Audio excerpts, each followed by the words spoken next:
ان تمام چیزوں کو پورا کرتے ہوئے یہاں پہ نظام خلافت قائم کیا جائے، یہ ہے واحد علاج۔ اور اسی کے لیے للکارنے کے لیے، اسی کے لیے دعوت دینے کے لیے ہم نے اس تحریک خلافت پاکستان کا آغاز کیا۔ تنظیم اسلامی نے اپنے لیے ہدف معین کیا ہے نظام خلافت علی منہاج النبوہ کا قیام، پہلے پاکستان میں اور پھر کل روئے عرصی پر۔ اب میں چند منٹوں میں آپ کو بتاؤں گا کہ وہ نظام ہے کیا۔ دیکھیے، اس موضوع پر میں پاکستان کے تقریباً تمام بڑے شہروں میں اکثر جگہ 3 دن 2 گھنٹے کی تقریر کر چکا ہوں۔ سیاسی نظام کیا ہے، معاشی نظام کیا ہے، سماجی نظام کیا ہے، خلافت اب قائم ہوگی جو بہرحال 1400 برس قبل کی خلافت اور آج کی خلافت، وقت کے دریا میں بہت سا پانی گزر گیا ہے، اصول وہی کے ہوں گے، فنڈامنٹل وہی کے ہوں گے، تفصیلی خاکہ بنے گا اس زمانے کے تقاضوں کے مطابق۔ تو میرے وہ تقریریں ویڈیو کی شکل میں، آڈیو کی شکل میں، اردو میں، انگریزی میں، شکاگو میں 20 گھنٹے کا پروگرام پچھلے سال ریکارڈ کرا کے آیا۔ اللہ کا فضل ہے کہ وہ پھیل رہا ہے معاملہ۔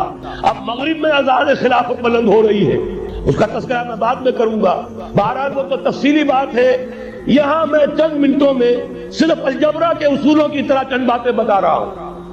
جو بھی آپ کا آج نظام ہے، 3 شرطیں پوری کر دیجئے وہ خلافت بن جائے گا، سیاسی اور دستوری اعتبار سے۔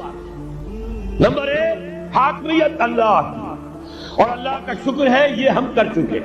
اللہ جزائے خیر دے جنہوں نے محنت کی تھی، اللہ جزائے خیر دے جنہوں نے وہ تحریک اٹھائی تھی مطالبہ دستور اسلامی، اور پھر جنہوں نے مدد کی تھی، اللہ تعالیٰ انہیں جزائے خیر دے۔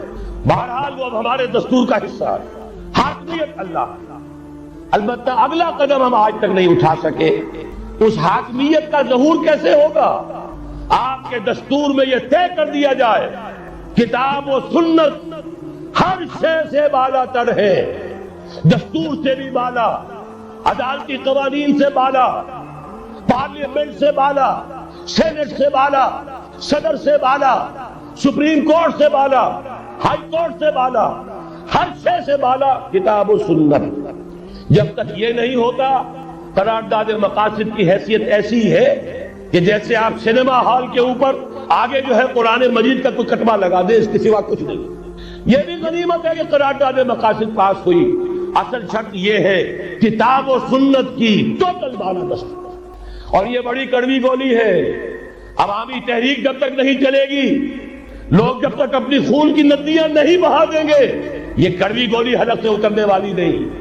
یہ ITI کی حکومت میں نہیں اتری، اسلام کے نام پر اقتدار میں آئے، اسلام کے نام پر ISI نے ITI بنوائی، اسلام کے نام پر انہیں ووٹ ملے، 2/3 کی اکثریت ملی، اس کے باوجود شریعت کی بالادستی کا ایک، شریعت کی بالادستی کی دستور کے اندر ترمیم پاس نہیں کرائی۔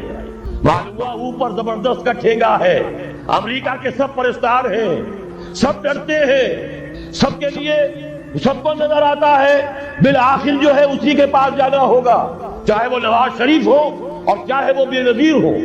ایک کھلم کھلا ہے، اور اب تو میں کہتا ہوں نواز شریف بھی کھلم کھلا ہے۔ آج کے اس دور میں انہوں نے اسلام کا نام کبھی نہیں لیا، اس سے تو بالکل تائب۔ بس صرف فرق یہ رہ گیا ہے، بے نظیر کھلم کھلا بھی مذاق اڑا لیتی ہے اسلامی صداؤں کا، اسلامی قوانین کا، یہ اس پر ذرا خاموش ہے۔ لیکن یہ کہ اپنی تحریک میں ہمارے بہت سے جو سیاسی قائدین ہیں مسلمانوں کے، کتنے بیانات آپ نے پڑھے ہوں گے، ذرا اسلام کا نام لے لے ہم ساتھ ہو جائیں گے۔ مولانا سمیع الحق صاحب کا بیان آیا، ذرا اسلام کی بات کرے تو ہمارے اور بہت سے علماء اور ہمارے طارق صاحب جو ہے انہوں نے بھی کہا کہ ہم ساتھ آ جائیں گے۔ لیکن یہ کہ بڑا پکا ثابت ہوا نواز شریف اسلام کا نام نہیں لیا۔ یہ بات جان لیجئے، یہ اس کے بغیر، قربانی کے بغیر اصل یہی منزل ہے، اصل گٹھن یہی ہے۔ یہ کتاب و سنت کی بالادستی، اس کو قبول کرنا، اختیار کرنا، یہ بغیر عوامی تحریک کے، بغیر قربانیوں کے ممکن نہیں ہوگا۔ بہرحال دوسری بات یہ، اور تیسری بات، کسی غیر مسلم کو نظام خلافت میں قانون سازی میں شریک نہیں کیا جا سکتا۔ جس قانون کی بنیاد کتاب و سنت، جو نہ کتاب کو مانے نہ سنت کو مانے، اس کا اس ملک کے قانون ساز اسمبلی میں جانے کا مطلب کیا ہے؟ ان کی علیحدہ اسمبلیاں ہوں، ان کے جو حقوق ہیں مائنورٹیز کی حیثیت سے ان کی گارنٹی دی جائے، ان کی جان مال عزت آبرو کا پورا تحفظ، ان کی پوری مذہبی آزادی، ان کی عبادت گاہوں کی پوری ضمانت ان کی حفاظت کی، ان کا پرسنل لا ہو، سب کچھ ہوگا۔ قانون سازی میں غیر مسلم شریک نہیں ہو سکتا، نظام خلافت کی اعلیٰ ترین سطح کی پالیسی بنانے میں غیر مسلم شریک نہیں ہو سکتا۔ یہ معاملات ہمیں، یہ کڑوی گولیاں ہیں لیکن صرف 3 گولیاں ہضم کر لیجئے، یہ نظام خلافت کا نظام بن جائے گا۔ البتہ چوتھی بات اور عرض کر دوں، وہ کہتا ہوں بہتر ہے کہ اس پارلیمانی نظام کی لعنت جو انگریزوں کے وراثت کے طور پر ہمیں ملی ہے، اسے چھوڑ کر صدارتی نظام اختیار کیا جائے۔ وہ صدارتی نظام جو نظام خلافت سے قریب تر ہے، انہوں نے ہم سے لیا ہے۔ اقبال نے کہا ہے، ہر کجا بینی جہان رنگ و بو، زاں کے از خاکش برو یا دارزو، یا نور مصطفیٰ اورا بہاش، یا ہنوز اندر تلاش مصطفیٰ۔ اگر کوئی اچھائی ان کے پاس ہے وہ نور مصطفیٰ سے مانگی ہوئی ہے۔ یہ خلافت کے نظام کا چربا ہے۔ ایک شخص کو منتخب کرو، اب اسے اختیار دو، اس کے ہاتھ کھلے رکھو، اسے کام کرنے دو۔ ہاں، امپیچمنٹ کا نظام ہو، غلط ہو تو اسے سیدھا کرنے کا نظام ہو۔ اس کے لیے آپ امپیچمنٹ کا نظام آج کی جو امریکہ کی حکومت ہے اس میں بھی ہے، اور کیسا ہے کہ ذرا سا اندیشہ ہوا تھا اور نکسن صاحب جو بھاگ کھڑے ہوئے تھے۔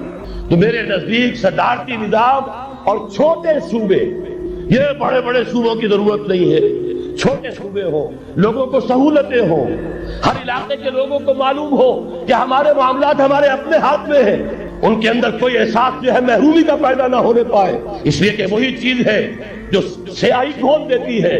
کون سیاہی گھول رہا ہے؟ وقت کے بہتے دریا میں یہ ساری سیاہیاں جو سندھ میں گھل رہی ہیں، بلوچستان میں گھل رہی ہیں، سرائکی کے علاقے میں گھل رہی ہیں، ان سب کا علاج ہے چھوٹے صوبے بناؤ۔